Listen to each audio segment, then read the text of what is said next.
Well, it's official. Now everybody has their own podcast. Run the intro.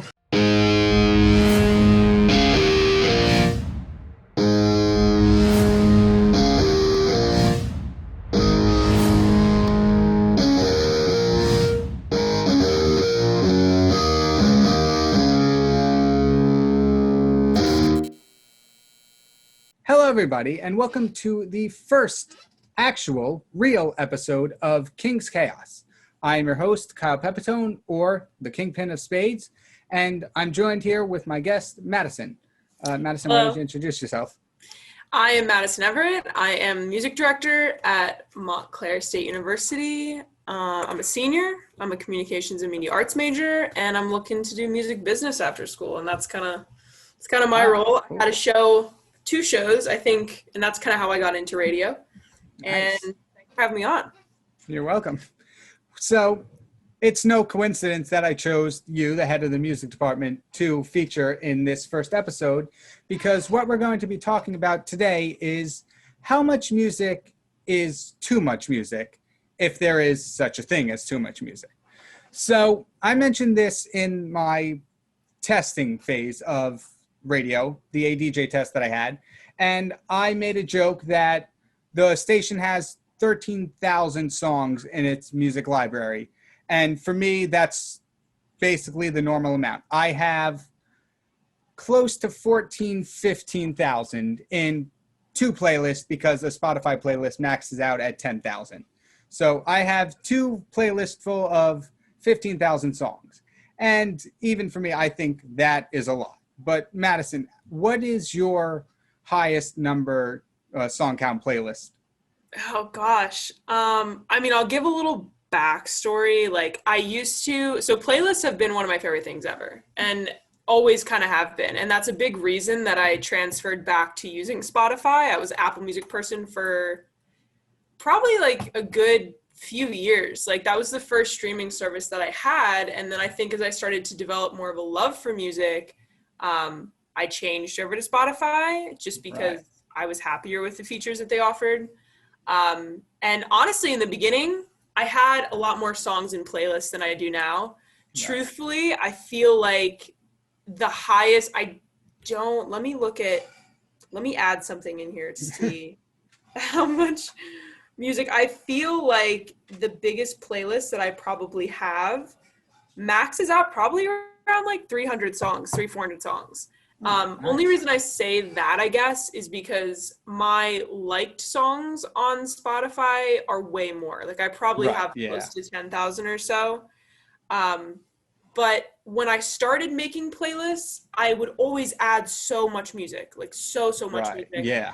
And I kind of came to this point where the music that I was adding, it became so much that it was kind of losing what the playlist was about.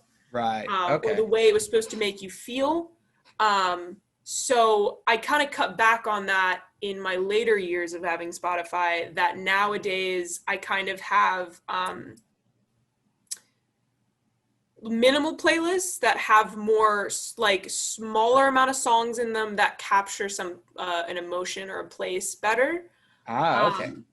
So base mostly, you like create playlists based on like feelings and emotions and stuff like that? Yeah, like I like to soundtrack my life. I like to soundtrack my days. So a way for me to easily do that and kind of organize those thoughts and feelings is by creating playlists that have music to pertain to how I want to soundtrack my day. That makes sense. I tried doing that. It just doesn't work for me. My playlists are split up into a bunch of different things. There's all the songs I listen to. That's the 15,000 ones. Then there's the ones out of those 15,000 I like, which ends up totaling about 7,000 or 8,000 at this point. Mm-hmm. And that's including that's 8,000 of the 15,000. And there are some of those 15,000 I haven't even heard yet. So that Humdingers is what that one's called. That one's 8,000. It possibly will be more very soon.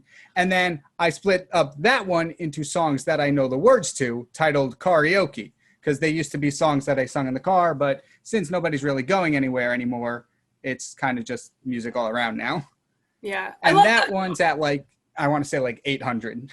Yeah, but that's my thing is like, I mean, music in general is so subjective, and that's Yeah. what I love about it is the fact that you can literally bulk out a playlist, or you can have it be like 4 songs, Right. and it's Yeah. really a self-expression. So it's like you having, you know, 10,000 songs in a playlist, but that is how your mind works, and that's how you do it. Like that's what I find so interesting about music in general, but also how people's mind work and how they can Yeah. construct how they listen to music. Yeah, because a lot of people that I talk to is like, oh, I have a sad playlist, I have a happy playlist, I have a bad day playlist, I have a mad day playlist, I don't know.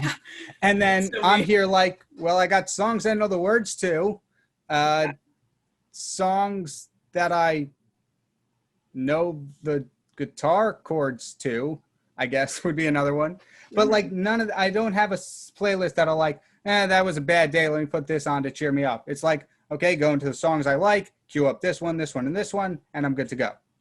Yeah. Yeah.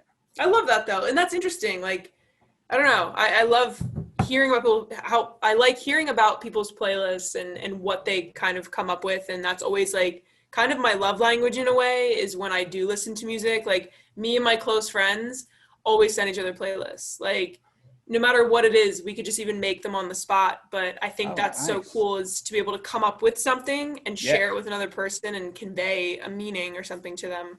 Right. Yeah. I don't do that much with my friends, although I probably should because we would probably like the same amount of music. But I do like, I don't know if it's a bad thing, but for those of you who don't know, I'm an animation major. So I do a lot of art stuff, but I almost feel like the better part of making the playlist is making that playlist cover. Oh, that's my favorite part. Yeah. That's like the icing on the cake. Yeah. And now that the music team at the radio station has started doing like the monthly playlist, I've had like stuff to work with. Well, for those of you who are listening on the radio, you can't see. And those of you who are watching it later, I'm probably going to have a different background. But what I have as my background right now is the November playlist that we had to make for the radio station music. It doesn't really have a seasonal theme. It's just all a bunch of rock music. But I made this playlist like during one of my classes because I was bored. And I'm like, hey, this actually turned out good. Yeah, I was gonna say I didn't even realize you used it for like the playlist thing. Yeah. But I like it a lot. Like it's I mean, for those who are watching this, like it's a cool edit. Yeah. I'll probably if it's not my background in the later one, I'll throw it in on the side. Okay, just cool. like as a little frame. But yeah, so like music is so subjective, as you were saying the other day. And I think nowadays we've gotten less into like genre like music. I think with the introduction of streaming services, you can listen to pretty much anything. Because back in the day, you would probably want to like a substantial amount of songs on the album before you went out and bought it. Because there's no sense in spending like, I don't know how much an album was back then, an album was back then, like maybe $20. I don't know. But you wouldn't, like, I personally wouldn't drop $20 on an album where I liked one song. I don't know about you, but that's just my take on it. Yeah, no, I guess I've had a weird past in relationship with music in general. Because when I was younger, like people who know me now and talk to me now would think that I was a music head ever since I was younger. But truthfully, like I was never someone who really bought CDs or bought albums when I was younger. Whereas like now in my later life, I would say like late teens, early 20s, I would say quarantine is really what put albums into perspective for me. I was always someone who had a very short attention span. So like for literally since last year to the beginning of time, like I was someone who would listen to a song for only a certain amount of time and then I would change it and it would be one at a time. It wouldn't be a project. Whereas with quarantine, it kind of slowed me down a lot and I was doing a lot of productive work that I needed a soundtrack to. So I would start to put on albums and it made me realize that these people are making cohesive projects from start to finish. They're not just releasing singles. So it made me appreciate albums more. And so now to go off of your point, like I don't say that I love an album if I like one song. I have to at least like a good half of the album or maybe more than that, like depending on the track listing. Yeah, that's fair. But like, same thing with me. Like listened to a lot more albums at like since the start of this year. Like I always like to run through my playlist, the 15,000 plus one. I mean, it's been growing in numbers, so in the past it was less songs, but I always like to run through that because what's the point of having music in a playlist if you've never heard it before? Mm-hmm. So, but I always did that in alphabetical order. So it was like Alice Cooper, Alter Bridge, followed up by Bad Wolves, and then maybe a Miley Cyrus in there. I'm under the theory that certain songs just appeared out of nowhere in those playlists because some of them I have no idea how they got there. Mm-hmm.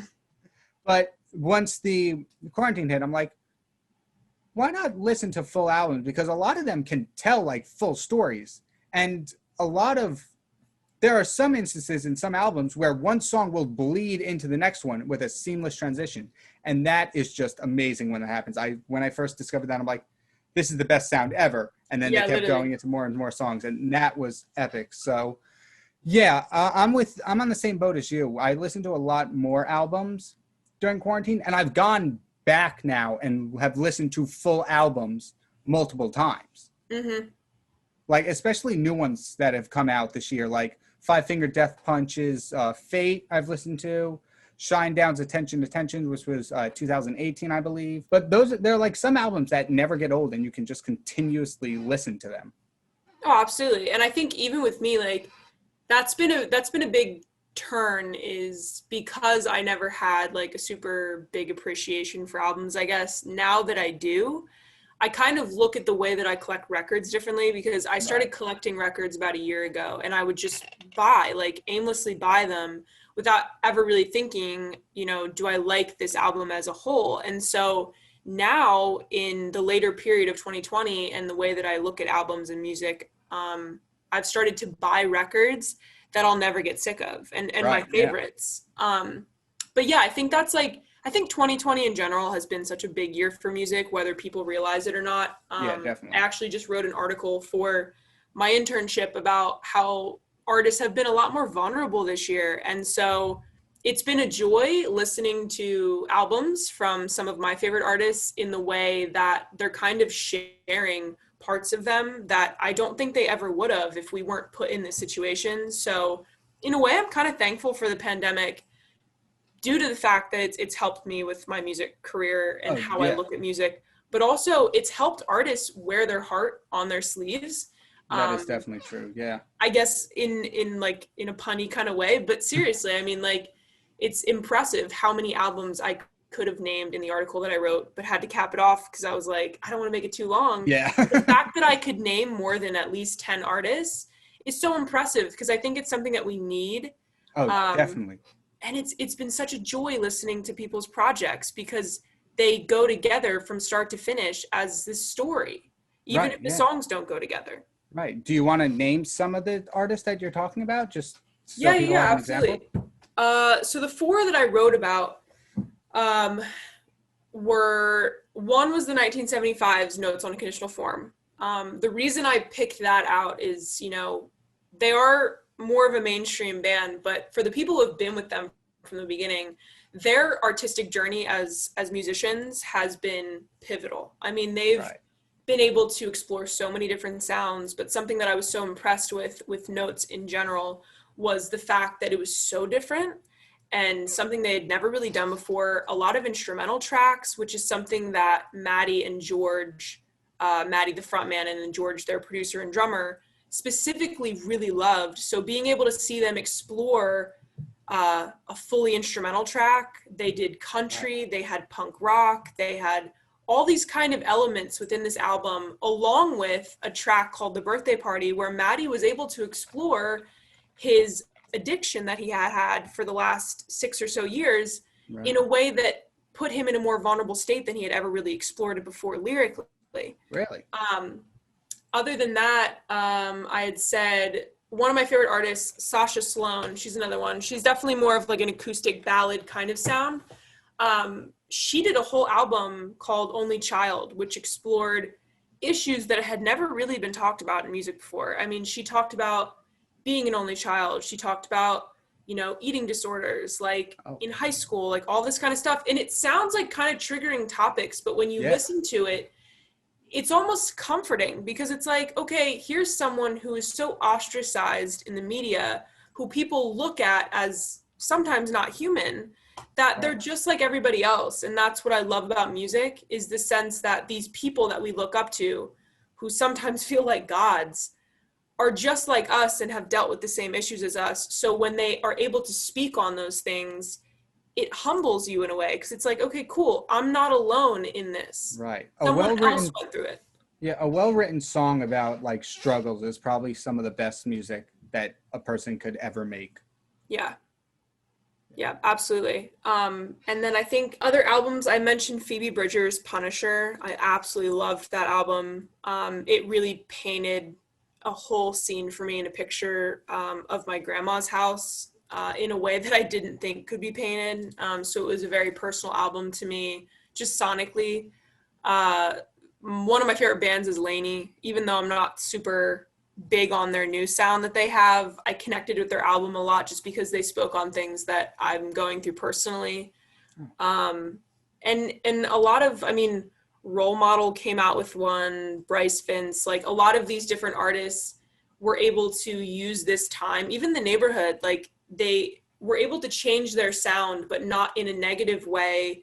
They were Right, able to yeah. change it by growing and also taking this time, as I think everybody has, to kind of reflect on, how has my life been? What is the kind of person I've been? How am I treating people? What am I going through? We've been able to look in the mirror in a different way that I think benefited a lot of artists, because they've Right. finally been able to look in the mirror and be like, this is what I should be talking about. Let's write a song about it.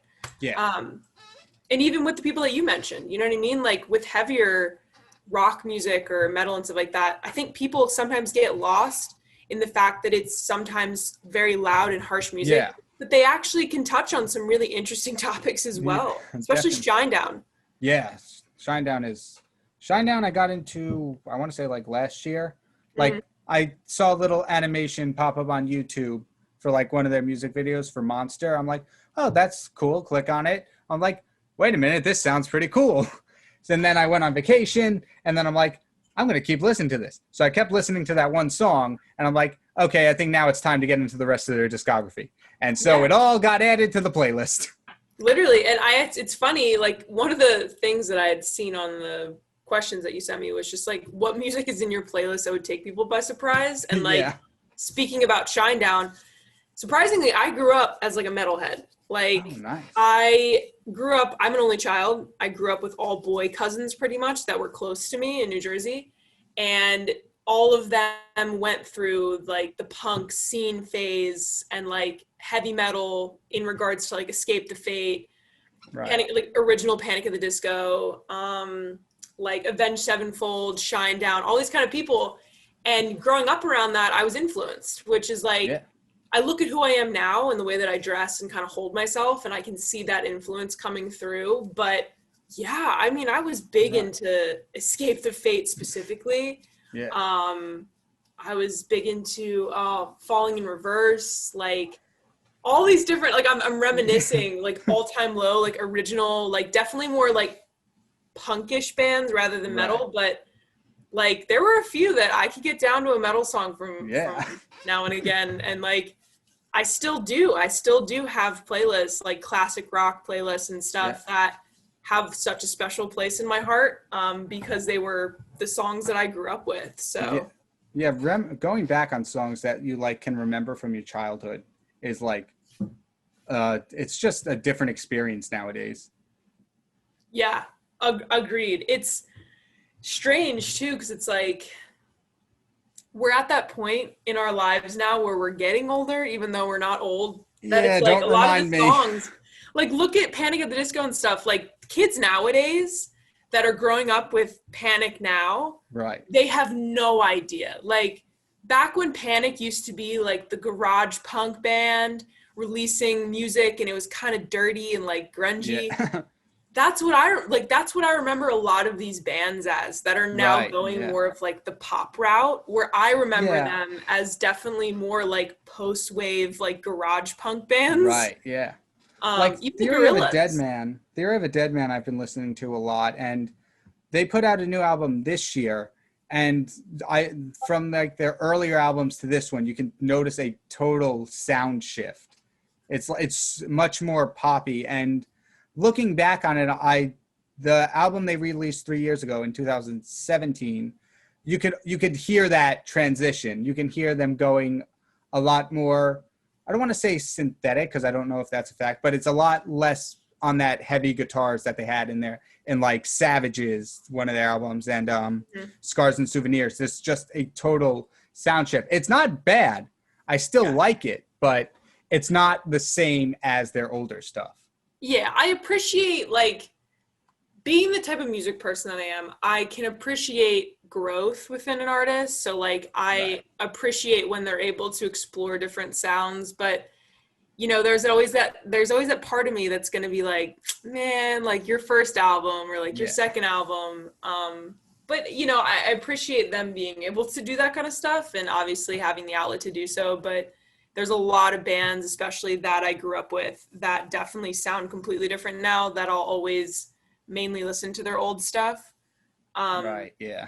But yeah, I would say definitely like classic rock or like honestly soft metal and stuff like that is something within my playlist that I don't really think by looking at me you'd directly think that. Whereas yeah, it was something that I really grew up with and was heavily influenced by. That's really interesting because I'm like totally different. Like I wasn't much of a music person until like 4 years ago, maybe. It was like sophomore year of high school, I think, when I made a YouTube playlist of a bunch of like songs that I like, and then I heard about Spotify. I'm like, okay, this is getting better. And then I got Spotify Premium, and I'd say it's snowballed from there, but snowball implies bad things, and this has been just great. Yeah, well, Spotify Premium definitely snowballed in a good way. Yeah. Like, I mean, I remember getting my first streaming service, which would have been, I think I used SoundCloud for a long time, and then I got into Apple Music, and then now I'm in Spotify. And I remember getting my first stream. Like, I mean, we were, I guess, both in the age where I remember growing up, and they had the iPod Shuffle, and like then they had the Nano, and then they had the Touch, and it's like that is one thing that I've been so grateful to have seen in my life is the evolution of how music got to what it is now. Yeah. I used to have my dad's old, what was the one? I was like the first iPod, which didn't have a screen. It was just that circle on a rectangle. Yeah, the Shuffle. Yeah. Yeah. That one. Yeah, that's the same one I had. This big. Yeah, and then they came out with like the Shuffle color and like, I remember getting my first Nano.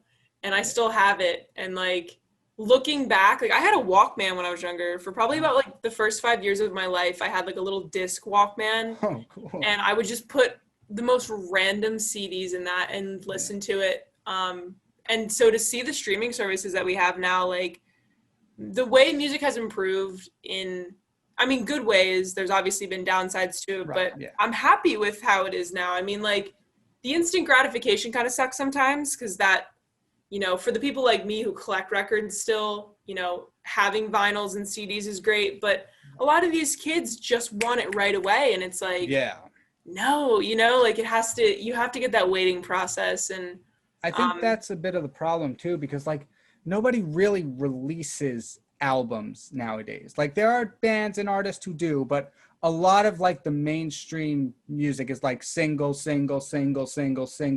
All right, now we'll all put them into one, but it's not, nobody anticipates the album anymore. They're just like, oh, they got a new song. Okay, give it to me. It's not that waiting, oh, I heard the single on the radio. I can't wait for this. It's, okay, they got the single out, wait another month and maybe they'll have a new one. Yeah, well, and that's what I was like getting at. And I'm so happy that you brought that up is like, you know, with college radio day and stuff, I was able to talk to artists. And like, there was this one guy that I interviewed who even said with how the music industry nowadays is, he's trying to go against the grain and release like 4 EPs for this year. I heard that one. All in different genres. And it's like, I admired him for that, for going against the grain, but it really does show that marketing and promoting music nowadays is entirely different than it was 10 years ago, even 5 years ago. Yeah, I think that applies to maybe like all creative industries. Marketing, just the marketing and what's popular now is just a complete 180 from what was there back in the day. Yeah, it's crazy. And like there's a part of me that enjoys it.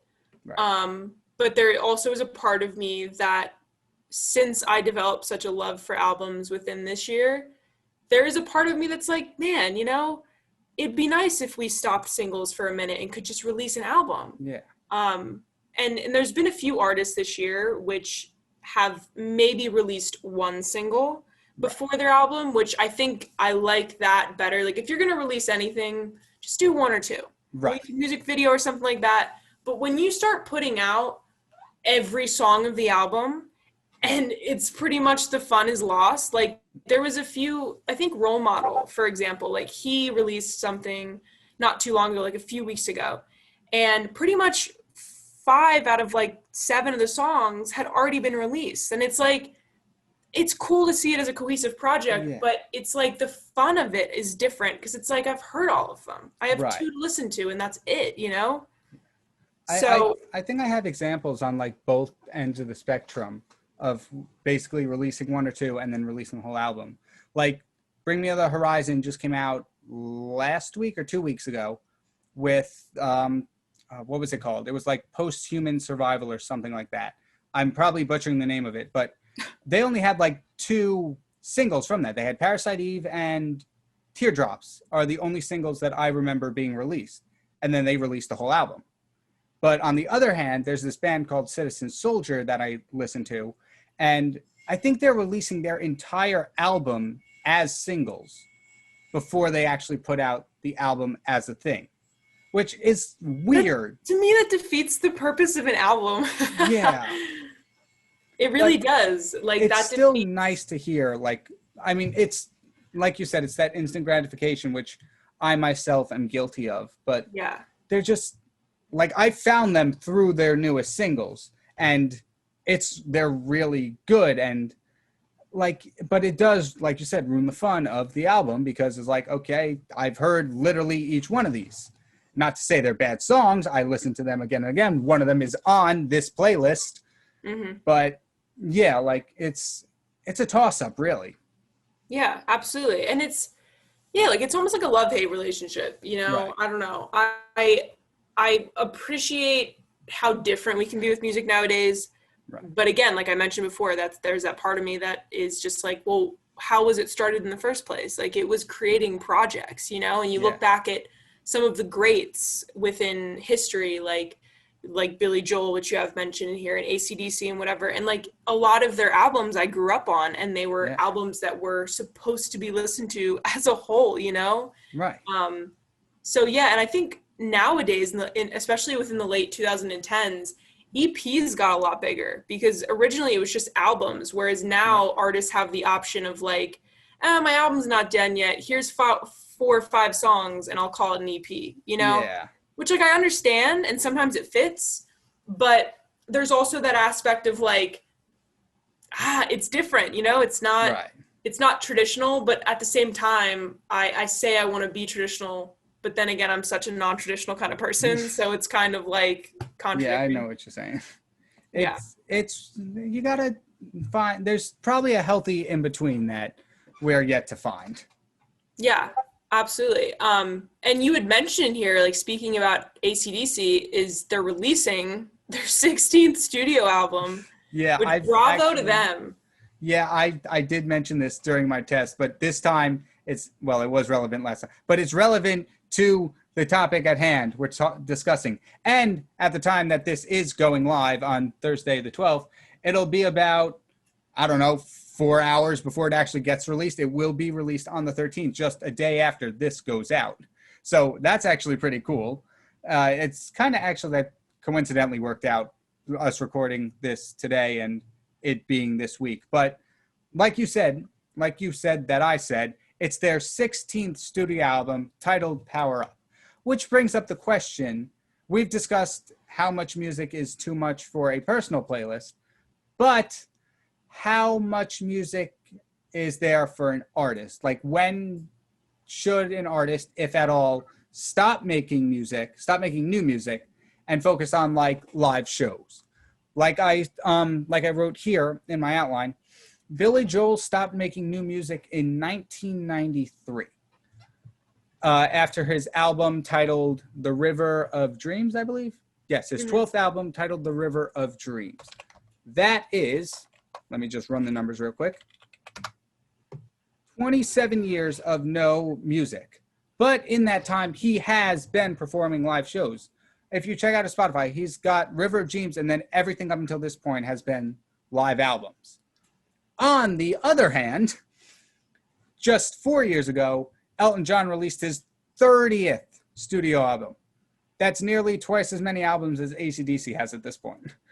But they were actually in a conversation, Billy Joel and Elton John. Billy Joel has said in an interview with Vulture in 2018, there are artists who continue to record because they feel that's what keeps them relevant. But if the quality of their work deteriorates, it drags down the entire catalog. Elton John would say to me, why don't you put out more albums? I would say, why don't you put out less albums? I didn't want to come out and say you're dragging down your legacy. So even Billy Joel, to an extent, thinks that like at a certain point, you should stop making new music if it's just there to make music. Like if you're making music because, okay, I can get more album sales about this and still stay in the media, that's not what you should be doing. You should be making music because I have so much to write about and I truly want this to be good. Yeah, I 100% agree. I think where I come from with this whole topic is I think an artist should stop making music when they feel that the quality of their work is deteriorating. So like what I mean by that is, for example, I'm going to mention The Neighborhood again. They just ended their contract with Columbia Records. So they've released 4 albums underneath them. And they even mentioned how this may be their last studio album. And I don't know if they meant with Columbia or just in general, but if they're as young as they are and they're saying that this may be their last studio album, I give them props because as an artist, even within myself, like even with my own work, when I start to feel like I'm at a roadblock or a creative block, or maybe I'm just not in it for the right reasons anymore, or doing it in a way that is, I guess, quality, like quality content, that's where I would say cut it off. Because there's plenty of artists, like, I mean, you mentioned like Billy Joel and Elton John and stuff. You mentioned these people who, I'll call out Elton John as much as I love him and I love his work. There is definitely a point within his discography where sometimes I'll go through Spotify and it's like I'm scrolling forever and I'm like, dude, you have these amazing albums that were such quality pieces of work, and then they kind of get lost. So I think for me, when an artist comes out with something that is not as quality or as to their heart as it would have been years ago or something like that, I don't feel like making music anymore. You know what I mean? I feel like they should more focus on their presence and their fans and their shows, which Billy Joel, I give him props for that because he gave his work. He did what he wanted to do. When he felt like he was done with music, he was like, all right, cool. Now I want to focus on creating experiences for people, which as such a big artist as him and such a classic artist, I find that so important because it's like, you know, people are going to listen to your music either way if they're diehard fans. So if you can create a space for them to really feel you in the music, I love that. I love that idea. And I think, of course, at some point for artists to acknowledge the fact that they would rather give someone an experience than music that doesn't really mean anything, I think is very important. Right. Of course it is hard though, because like, you know, that's how they make money, and who's going to willingly stop their income? Like I have also written here, like, well, we were talking about like, you said an artist should stop making music when they feel it's no longer good. Not to say good, but like their heart's no longer as in it as they were in the past. So like, but it can be a toss up because like I said, the Rolling Stones, who have been a band since 1962, have put out a new single or several new singles, one of them being Living in a Ghost Town, and it's speculated they might have a new album coming out. The Who, a band since 1964, has put out a new album in 2019 just titled Who. And I don't know how well they performed, but there are two albums for bands that have been around for a long time, longer than I care to count. But on the other hand, Bruce Springsteen has just put out an album a few weeks ago called Letter to You. He's currently 71, and critics were blown away. They said it was a great album by him. So, Yeah. yes, maybe at some point an artist's catalog becomes too big to comprehend, but it doesn't mean they're bad at it now. They can still be making quality music. Yeah. And I think that's another thing that I can't really speak too much on the artists that we have nowadays, because like the people that we're kind of speaking on, we're seeing it from a different point of view than our parents. Like our parents were in the positions of us back when they were younger. So it's like, you know, we're seeing these artists years after their prime, technically. I mean, you look at Kiss and all this kind of stuff, like these people had their prime 20, 30 years ago, and we're seeing their legacies last because of what they've built. So it's like, with a lot of the artists nowadays that we've spoken on and that are around our age, that are within the 20s and 30s range, it's going to be interesting to see what happens to them, because, you know, we're in a position of a completely different world than our parents were in, and what Billy Joel was in when he was selling records back in the 70s. So it's going to be very, very interesting to live through the next 30, 40 years and to see how these artists that we've grown up with, if they're going to last, if they're going to die out, if they're going to whatever. And also, you know, what's going to happen with music in general, you know, because with our parents growing up, they got to a point where they saw it change, whereas we're the most advanced in music we've ever been, you know, with technology and like stage design, sound design. So bands got gimmicks going out all over the place during their shows. They've got blow-ups, explosions, pyrotechnic lights.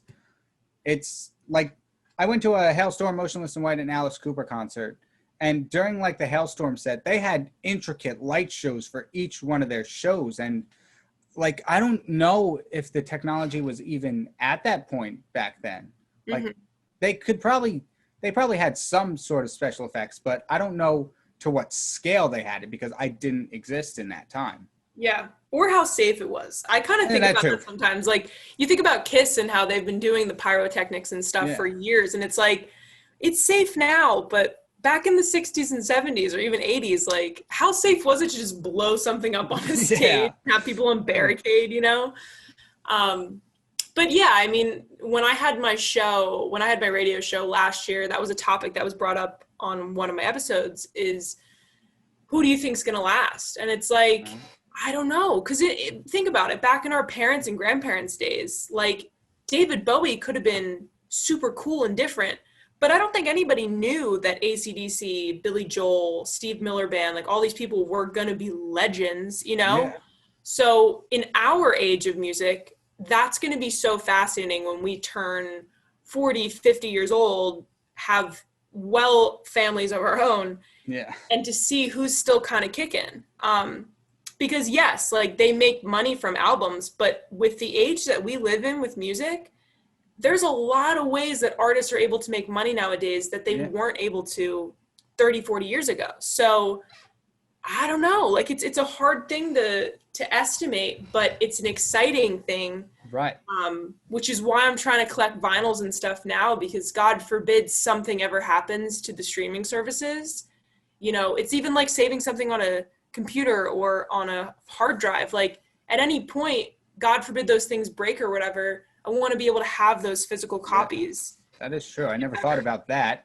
Oh, okay. I got to do a lot of album buying. I'm like, wait, because I'm so codependent on my streaming services. So I've been trying to like accumulate my favorite albums. Yeah, that makes sense. Like you were saying, like, there are more ways for bands to get income nowadays. An example that I can think of right now is Bad Wolves. Like, you can get money from albums, you can get money from live shows, all that, but they actually have a Patreon for their fans that I don't know. It's like maybe $10 a month. I don't really know how much Patreon works. I haven't used it at all, but I know they put out an album last year, and on their Patreon, they have 20 additional songs for that album that is not released publicly. It's only for Patreon supporters. And I think that, like, yeah, okay, there's some people who might be missing out on that, some people who don't have that money maybe. But I think that's a great way to, like, make money in case something goes wrong, like a pandemic shuts down your live shows. They still have that income from the Patreons, and they're giving something back to them. They're giving them 20 exclusive songs, which I can understand, like 4 or 5 maybe, but that's almost 2 albums worth of new content. Mm-hmm. Well, and that's the impressive thing is you think about how money is made, especially like I think everything's been kind of put on the forefront with this pandemic is how artists are making money and how they're able to adapt, especially as musicians, because they're so used to being live. So what I've noticed is with certain musicians and artists and stuff, merchandise, creating new merchandise to sell. Streaming services have been a massive help because just like YouTube, when you put out a music video or you put out something on Spotify, all of those streams, those millions of streams add up to money and you get paid for that. So it's like, that's been the nice part of technology. And another thing we've kind of adapted to is virtual concerts. So depending on who's running the concert, people are still paying for tickets. I mean, I got guest listed for something a few weeks ago, but the concert that I was guest listed at, people were buying tickets too. And it's a different experience and not necessarily one that I love, but that's a good thing at least, is I can imagine on the artist part, like as a fan and someone who's not a musician themselves, live music is everything. Whereas from a musician's point of view, yes, live music is important, and I'm sure so important, but also just being able to share your music and having a platform to be able to still present it in time of a pandemic is so important. And yeah, I mean, like, it's been impressive to see how we've adapted in regards to the coronavirus and the lockdown and all this kind of stuff. And I've been really proud of the ways that artists have still been able to connect with their fans. Like a lot of like Twitch, for example, like any gamers that know that platform or people who just go on Twitch, it's been a great platform because a lot of artists have literally used their free time to just go on lives and speak to their fans. Like I'll mention Role Model again. He did something for 2 or 3 weeks leading up to his album where every other day he would do like a coffee run and he would do a live on Instagram and he would talk to his fans. And like, that's something that I think beforehand, not that we weren't caring for the people who listen to our music, but I don't think artists kind of put in perspective how important those relationships were and are until you're put in the position where you can't see those people every weekend or every night.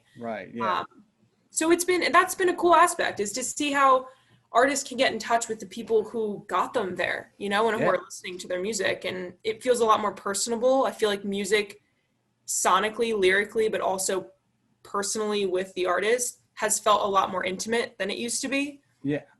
Which I've liked a lot. Yeah, that's true. I think like meeting an artist, like not so much as I'm a huge fan, can you sign this for me? But like meeting an artist and like having a conversation to them, however short that conversation may be, because I'm sure they're busy people. But I think that would be completely different from listening to their music. No, I agree. And it's I don't know, like I can't speak on behalf of a lot of the artists because I'm not, like I said before, I'm not a musician, but I can imagine it's just as frustrating for them to be in the position of not being able to have people in front of you and touch people and everything, you know? Like I was talking to a friend of mine on my podcast a few weeks ago about how live music can never die, because that's the one night, the one experience where, you know, even though I want to get into music and I want to do these things, there are certain artists that I love that I may never cross paths with who might have changed my life. So it's like concerts and festivals and that kind of stuff are so important, because for these people, unlike me who are getting into music, who may be working in industries that they may never be able to meet these people, that is their one chance, that one night, that one weekend, that those few concerts where they're able to be in that same room, that same space with this person that has had such a silent conversation with them in their bedroom, in their car, in their bath, in their weddings, and be able to have that night of connection and be able to be like, let out all the emotions and, you know, scream back the lyrics and be able to get everything out and have someone up there on stage reciprocating that. And so I love live music for that. And like, I went to a concert, it was probably in November or October of last year, where the singer stopped in like midway through the set and just was like, she put in perspective that concert. She was like, you guys are all here. There's like hundreds of you here that took one night out of your day or your week to come and see me. And you, I'm sure, have forgot all your problems. You aren't thinking of anything outside this room right now. And hearing that, it really puts in perspective that, when I go to a concert, you don't realize it in the moment, but you're not thinking of anything else but being in that moment and like being beside these complete strangers who feel like friends or feel like family, because you're all singing the same lyrics and you're all focusing on the same thing. And that is what I love about live music and artists in general. So like that's been a downside to this pandemic, is wanting to get back to that feeling of release and emotion. And I'm sure for plenty of artists, you know, they've been missing out on that too, because that's their form of therapy. So I haven't been to many concerts, much less like concerts of bands I've like really been to, like my all-time, like Alice Cooper has been my favorite artist for a couple of years now, and I've gone to see him twice, and that is such a different experience than, let's say, a concert I went to that had Victoria Justice. Not to say Victoria Justice isn't good. She had a great music career, but like Alice Cooper held something more special to me, and I enjoyed both of them. But there was something about that Alice Cooper concert that was like, I know these songs, I know their meanings, I know his history of the lead singer, I know what he's been through, and I can feel that connection. Then on the other hand, I did get to see Victoria Justice backstage. I got to go on her tour bus, and the only thing I really remember of that is I stole some Hershey Kisses from her. So there's a bit, but yeah, there's a bit of a, like, concerts can be great, but I think it depends on how you feel about the artist that can really alter how you feel.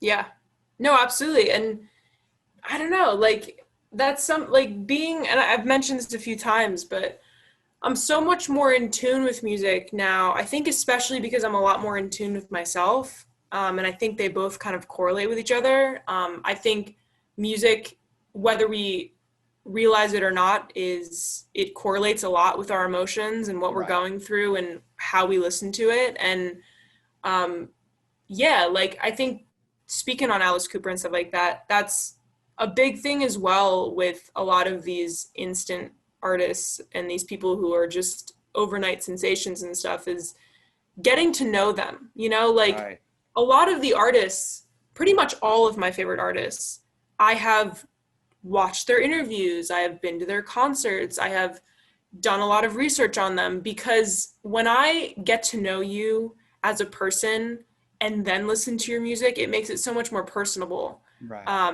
And so, for example, like I mentioned earlier, Sasha Sloan, she's someone who has been very vocal about struggling with anxiety and depression and whatever. And it's like, she does that on her free time and then correlates it within her music. So it's like you hear her speak on it, and then when she's able to put that into a sonic, you know, part, it's interesting because you experience it in two different ways. So like, for example, one of my favorite artists is Joan Jett. I mean, that woman raised me. Like, I literally lived off her records.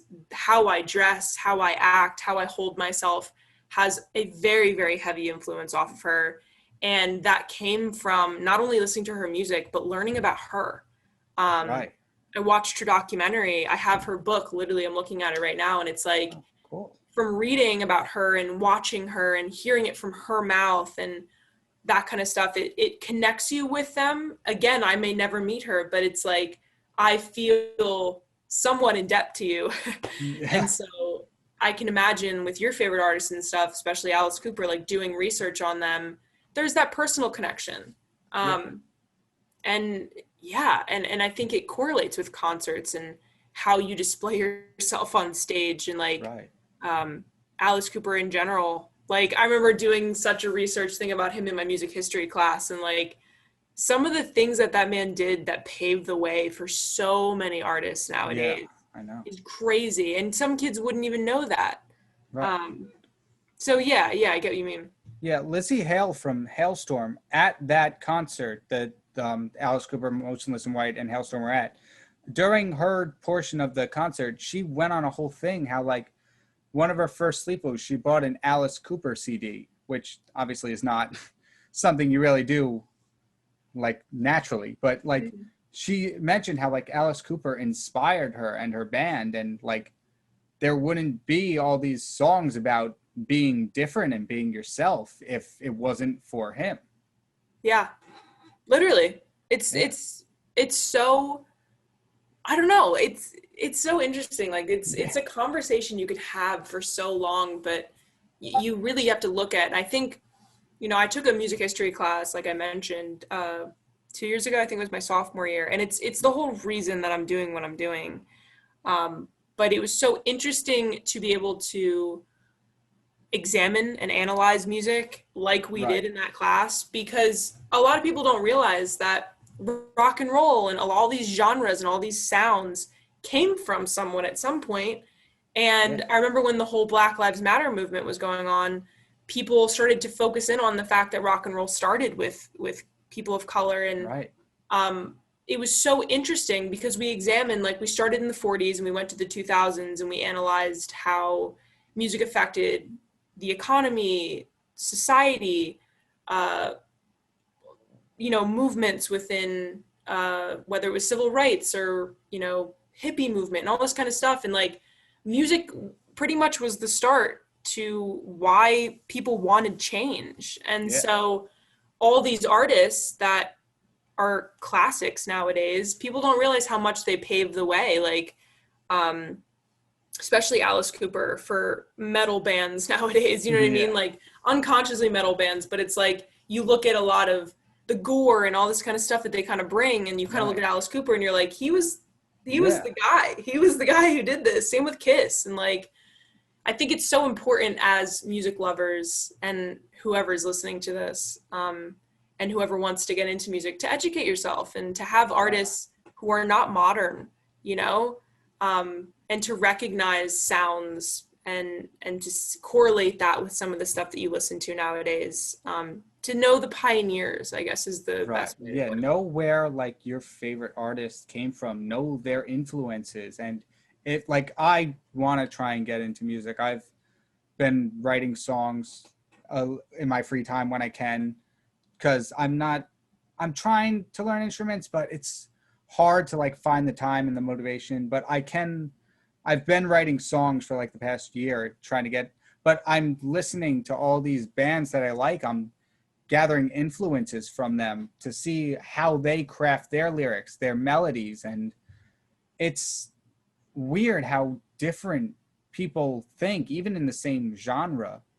Like rock and roll now is completely different from how it was back then. Yeah, absolutely.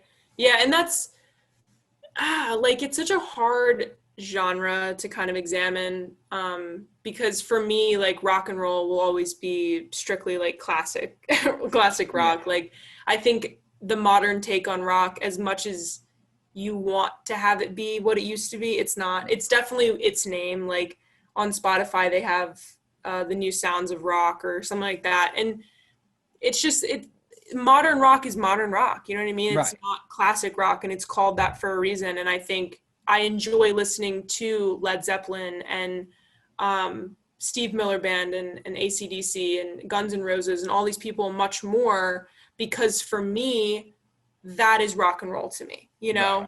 Right. And I separate that from metal, but like, you know, if I'm going to listen to a good rock album, like I go to someone in the 70s or 80s. Right. Because to me, that's just when it was what it was. It was, you know, they didn't have all these crazy synthesizers and beat pads and all this kind of stuff to create it. It was purely people just playing instruments. Right. And I think rock and roll in general, from the beginning, its origins, that's what it was, is picking up a guitar and just being as raw as possible. Yeah. Whether it be vocally or your presence on stage. And you look at some of the greats like Fleetwood Mac and even the people like Chuck Berry and all these people who started it, it was just them up on a stage creating music. And I think Pink Floyd was really the first band to come along that was like, hey, let's add synthesizers, or like, let's add sounds. Yeah. But the way they did it was still rock and roll, you know? Right. Yeah. And then people kind of took it out of hand, and not that it's a bad thing, but now we're here where we are today. Yes, seriously, yeah. And I do appreciate modern rock in some sense. There's certain bands. Obviously, you look at people we were talking about earlier, like Panic at the Disco and All Time Low, and a lot of these punk bands. They created a genre from rock and roll that was different, but still original. Whereas nowadays, the only thing that I guess I don't really like about modern rock is, you know, I get we're always improving, but it's like they add too much pop to it nowadays. Yeah. I'm like, like, I don't know, you know, like, it's good, but yeah, it's good, but like I didn't really need that like weird loop sound in the background, you know, or like that auto-tune vocal or something like that. But there's a ton of artists that are really trying to pave the way for punk and rock, and I think you know, Youngblood and Machine Gun Kelly and those kind of people. Like Machine Gun Kelly had just released, I'm not a huge fan of his, but I know that he released an album probably a month or so ago that really connected back into his punk rock genre and his roots. And I appreciated that because I was like, okay, cool. Here's someone who has been on pop songs. He's been on R&B songs. He's been around in different genres, but his core project, he was able to bring the sound of rock back. Yeah. And I like seeing that within these modern artists, because it's like, cool, you know, you were so influenced by the same people that we're talking about. Let's hear that in your music. And I think he's a great example of someone who took Alice Cooper and took AC/DC and all these people and showed that with his new project. So I liked that a lot. Definitely something to think about. But as we're nearing the end, there's this thing I did during my DJ test that I kind of want to keep constant throughout the end of every show. It's last time it was called Thing of the Week, but after more thought, I thought to make it a bit more, you know, fitting with the whole Kyng-Pin theme I'm going with. So instead of a Thing of the Week, it's going to be called a Royalty Recommends, just because the alliteration works. But basically at the end of every episode, I, myself, and my guests will recommend something in the past week that we really enjoy. Okay. So if you want to go first while I spend time thinking, because I did not prepare for this one. Yeah, no, absolutely. Man, I actually just created a playlist that I'm going to be changing every so often. That's going to be new music I'm listening to. An album that I really enjoyed, not by a favorite artist of mine, Sam Smith, who everybody kind of knows him for a lot of his like mainstream top 40 records. He released an album called Love Goes, I think the end of October. And I listened to it the other day, just as like, okay, cool, here's a new album, let me check it out. And I was super impressed. So I would really recommend his new album if you want something that's different than what he's done before, and honestly not as mainstream. It's definitely more vulnerable, and definitely more of a interesting sound from someone who's a very pop artist. Oh, nice. I would recommend. I've been playing. I was at a friend's house the other week, and we were playing the Jackbox games, like the Drawful games, and they had just released the newest one, Jackbox 7, and I'm always one to recommend the Jackbox games. I think they're great party games, and depending on who you play with, you could be rolling on the floor laughing for hours. So I guess I would recommend Jackbox 7. I mean, they have Quiplash 3, which I think is arguably the best game that Jackbox has ever put out. I love Jackbox. Yeah. I gotta say, that was like my coping mechanism in quarantine. I mean, just playing it with radio people last year in my first year of college was just a great time. One of the best memories I had. So definitely Jackbox 7. Well, Jackbox as a whole. That brings us to the end of the first episode of King's Chaos. Thank you all so much for listening or watching, depending on where you're seeing this. Thank you, Madison, for joining me. And I hope everybody has a great week. I will see you in approximately 7 days. Awesome. Bye. Thanks so much for having me.